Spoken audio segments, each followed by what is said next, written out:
नमस्कार, NDTV India का digital platform देख रहे हैं आप। मैं हूं आपके साथ अंजीत। बिहार विधानसभा का चुनाव आने में अभी वक्त है, तारीखों का ऐलान होना भी अभी बाकी है। हो जाएगा तो राजनीतिक दल अपनी तैयारी में जुट जाएंगे।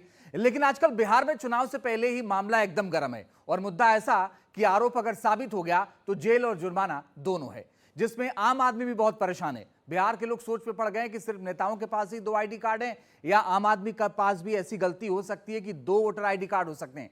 कई लोग तो सोच रहे हैं कि भैया ऐसा तो नहीं है कि 2 वोटर ID कार्ड तो नहीं बन गया। आपको याद होगा तेजस्वी यादव के 2 वोटर ID कार्ड पर बवाल मच गया था। पिछले दिनों खूब हंगामा हुआ कि 2 वोटर ID कार्ड हैं तेजस्वी यादव के पास। चुनाव आयोग ने तेजस्वी से जवाब भी मांगा है। भाई साहब, तेजस्वी यादव का बवाल अभी खत्म भी नहीं हुआ था, अभी उनको जवाब देना भी है। उससे पहले बिहार के डिप्टी सीएम विजय सिन्हा का 2 वोटर ID कार्ड सामने आ गया। अब मौका तेजस्वी यादव के हाथ लग गया। विपक्ष में बैठे तेजस्वी ने बाकायदा प्रेस कॉन्फ्रेंस किया और पूछा कि ये क्या हो रहा है, विजय सिन्हा क्या इसका जवाब देंगे। विजय सिन्हा ने जवाब भी दिया। उनका जवाब है वो आपको आगे बताएंगे। उससे पहले पूरी डिटेल एक एक करके आपको समझाते हैं कि विवाद है क्या। दरअसल विजय सिन्हा बिहार के डिप्टी सीएम हैं। आरोपों के मुताबिक उनके पास 2 वोटर ID कार्ड हैं और दोनों voter ID card Vijay Sinha के हैं, ये उन्होंने स्वीकार किया है। और अपने तर्क में उन्होंने क्या कुछ कहा ये भी आपको आगे बताएंगे। दोनों वोटर ID कार्ड पर नाम विजय सिन्हा का ही है। दोनों वोटर ID कार्ड पर पिता का नाम स्वर्गीय शारदा रमन सिंह लिखा गया है। लेकिन खेल तो यह है कि डिप्टी सीएम ने 2020 के एफिडेविट में अपनी उम्र 54 साल बताया है और पता एग्जीबिशन रोड पुष्प विहार अपार्टमेंट मां भवानी शारदालय पटना बताया। लेकिन एड्रेस ये वाला दोनों ही वोटर ID पर नहीं है और दोनों ही वोटर ID पर जो उम्र है वो दोनों अलग अलग है। एक विजय सिन्हा का वोटर ID कार्ड लखीसराय का है, जिसका नंबर EPIC जो नंबर है उनका वो है IAF 39393370, जिसमें उनकी उम्र 57 साल है और पिता का नाम शारदा रमन सिंह लिखा गया है। इस कार्ड का सीरियल नंबर है 274। और जो दूसरा वोटर ID कार्ड है विजय सिन्हा साहब का, वो पटना के बांकीपुर विधानसभा का दिख रहा है।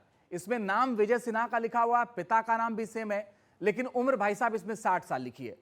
इसका EPIC नंबर है AFS 0853341 और इसका जो सीरियल नंबर है वो 767 है।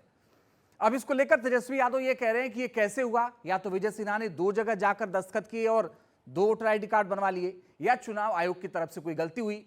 तेजस्वी यादव मांग कर रहे हैं कि इस फर्जीवाड़े का खुलासा होना चाहिए। इस 2 वोटर ID कार्ड पर बिहार के डिप्टी सीएम विजय सिन्हा का जवाब भी आया। उनका कहना है कि 2 वोटर ID कार्ड की जानकारी जैसे ही उनको हुई, उन्होंने फौरन 2024 यानी पिछले साल ही चुनाव आयोग को एक पत्र लिखा और कहा कि भाई साहब मेरा एक वोटर ID कार्ड वापस ले लीजिए। लेकिन हैरानी तो तब हो रही कि SIR के बाद भी ये वापस नहीं हुआ और दोनों जगह पर उनका नाम है। और अगर मान भी लिया जाए कि गड़बड़ी की वजह से 2 वोटर ID कार्ड बन गए, तो सवाल यह कि दोनों कार्ड पर उम्र अलग अलग कैसे है। एक कार्ड पर 57 साल उम्र है, दूसरे पर 60 साल है। भाई साहब तो गजब हो रहा है। और अगर पहले ही चुनाव आयोग विजय सिन्हा ने चुनाव आयोग को बता दिया तो उसके बावजूद भी ये वापस क्यों नहीं हो गए? आप इसको लेकर क्या सोचते हैं कमेंट बॉक्स में बताइएगा। लेकिन ये जो मैं बताने जा रहा हूं अब आपको, ये समझना आपके लिए जरूरी है। अगर आपके पास भी 2 वोटर ID कार्ड है तो इसके नियम क्या हैं ये भी आप समझ लीजिए। देश में कानून के मुताबिक एक व्यक्ति का एक ही वोटर ID कार्ड होना चाहिए। जन प्रतिनिधित्व कानून 1950 की धारा 17 के मुताबिक एक व्यक्ति के पास एक से अधिक निर्वाचन क्षेत्र का वो मतदाता नहीं बन सकता। धारा 18 के मुताबिक एक ही निर्वाचन क्षेत्र में 2 बार नाम दर्ज कराना अवैध है। अगर कोई जानबूझकर 2 वोटर ID कार्ड रखता है तो 1 साल तक की जेल हो सकती है, जुर्माना हो सकता है, या फिर जेल और जुर्माना दोनों भी हो सकता है। नियम के मुताबिक अगर गलती से डुप्लीकेट वोटर ID कार्ड बन गया है तो एक कार्ड को फौरन सरेंडर करना होता है। आपको लगता है कि अगर गलती से 2 वोटर ID कार्ड बन गया है तो फौरन चुनाव आयोग को जानकारी दीजिए, नजदीकी BLO से या ऑनलाइन पोर्टल पर नाम हटाने के लिए आवेदन करिए। अगर आप इस गलती को छिपा रहे हैं तो यह कानूनी अपराध है, क्योंकि दोनों ID कार्ड का इस्तेमाल करना फर्जीवाड़ा है। जानबूझकर गलती पर सजा और जुर्माना दोनों है। लेकिन बिहार में यह सब कैसे हो रहा है, गड़बड़ी कहां से हो रही है, सवाल बहुत से लोगों के मन में बहुत से हैं, लेकिन जवाब अभी पुख्ता तौर पर कुछ नहीं है। लेकिन आम लोग ये जरूर चाहते हैं कि जिम्मेदार लोग निष्पक्षता और जिम्मेदारी से अपना काम करें, नहीं तो वैसे भी चुनाव को लेकर सवाल उठते रहें। और इस बार तो 2 वोटर कार्ड को लेकर भी सवाल उठे हैं। उम्मीद है पुख्ता जवाब बिहार की जनता और पूरे देश को जल्द मिलेगा।